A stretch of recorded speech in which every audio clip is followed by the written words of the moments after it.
మేమైతే let's go to karting అని బయలుదేరాము. నాకెందుకో నైట్ టైం ట్రావెల్ చేయాలంటే చాలా సరదాగా అనిపిస్తుంది. అసలు ఫిబ్రవరి మంత్ లోనే సమ్మర్ వచ్చేసినంత ఫీలింగ్ ఉంది. ఈ నైట్ టైం ఇలా కార్లో ట్రావెల్ చేస్తూ వెళ్తుంటే చల్లగాలికి అసలు చాలా హ్యాపీగా అనిపించింది నాకైతే. ఇంకా కార్టింగ్ కి మేం చూస్ చేసుకున్న లొకేషన్ శంషాబాద్ ఎయిర్పోర్ట్. ఇక్కడైతే మనకి కార్టింగ్ చేయడానికి నైట్ టైం కూడా యాక్సెస్ ఉంటుంది. ఫైనల్ గా ఎయిర్పోర్ట్ అయితే రీచ్ అయిపోయాము. ఇక్కడ ఇదంతా పార్కింగ్ ఏరియా. ఈ పార్కింగ్ ఏరియా పక్కనే మనకి కార్టింగ్ ఉంది. ఎంతో ఆశగా అంత దూరం నుండి ట్రావెల్ చేసి వస్తే ఇక్కడ కాస్త బిస్కెట్ అయిపోయింది.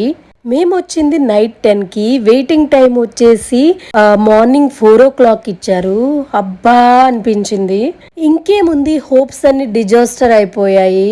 సర్లే కానీ పోయేదేముంది, అట్లీస్ట్ చూసైనా ఎంజాయ్ చేద్దామని కాసేపు చూసి ఎయిర్పోర్ట్ లోకి వెళ్ళి వచ్చేసాము. ఇంతకీ మీరు ఎప్పుడైనా ఎయిర్పోర్ట్ చూసారా? చూడకపోతే నెక్స్ట్ వ్లాగ్ లో చూసేయండి. For that you have to subscribe to my channel. Bye bye.